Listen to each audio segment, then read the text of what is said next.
All right, what's going on, you guys? Nick here with Nick's on the Power. So I wanted to make a video about two bodybuilders that I believe have extremely similar structures, extremely similar physiques, and extremely similar muscle bellies in their regards of the chest, the shoulders, and the arms, the roundness and fullness that they were able to bring. And that would be seven-time Mr. Olympia Phil Heath, and of course, Kevin Levrone.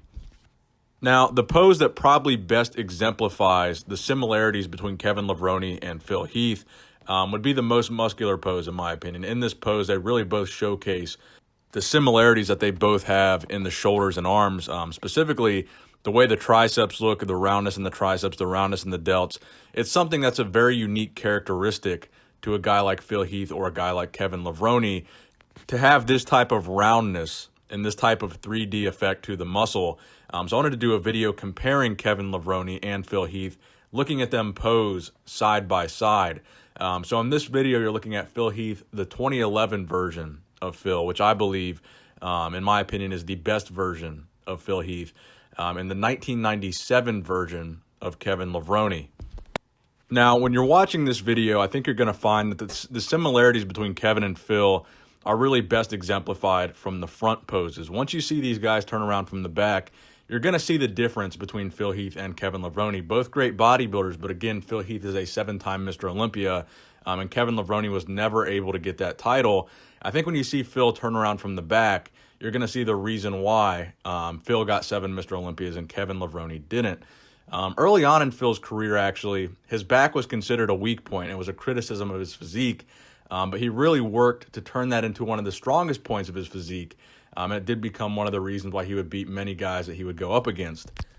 Now, Kevin, on the other hand, while he did have a good back, he was never able to develop his back to the extent that Phil Heath was able to, whereas Phil Heath was able to have that crazy 3D look to his back, almost the same way he had with his arms and shoulders, and Kevin Levrone was never really able to do that. Now, another key difference between Phil Heath and Kevin Levrone's physique is the legs. During the majority of Kevin Levrone's career, his legs were often brought up as a criticism of his physique. Obviously, when he made his comeback in 2016 to the 2016 Mr. Olympia, the legs were the biggest glaring criticism of his physique, and that was the case throughout his career as well. But the upper bodies of these two bodybuilders, particularly from the front, is remarkably similar, and it almost makes them look like they're related or, share the same genetics. But I think another key difference between these two when you're watching this posing routine is the way they hit the poses. Kevin Levrone had a much more classic and artistic way of hitting the poses, and while Phil Heath is a pretty good poser, he has more of a mandatory feel to his posing. But keep in mind, both of these routines were not the mandatory routines. These were the individual routines where you're given the ability to add your own artistic flair to the routine. And you can see that the way Levrone hits the poses is a lot slower, a lot more methodical, and really thought out the way that he showcases his physique. Whereas, again, Phil Heath is a little bit more just going through the mandatories in his own way. And I think people will look at this and say, well, Kevin Levrone is an uncrowned Mr. Olympia. He had all the characteristics that Phil Heath had that made Phil Heath so great, but none of the weaknesses that Phil Heath would later on develop, i.e. the midsection.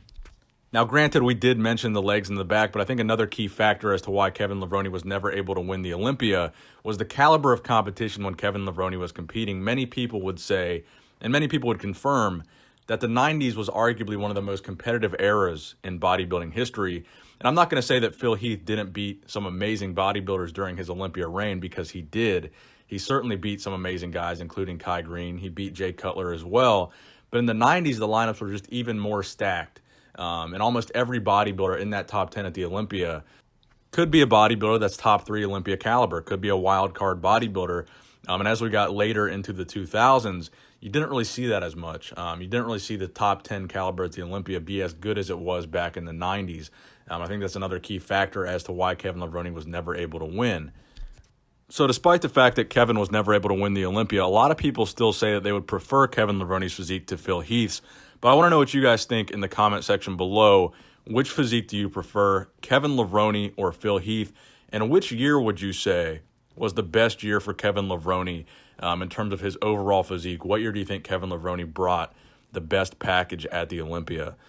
So thank you guys for watching the video. Please give it a thumbs up if you did enjoy it. Nick Strength and Power, signing out.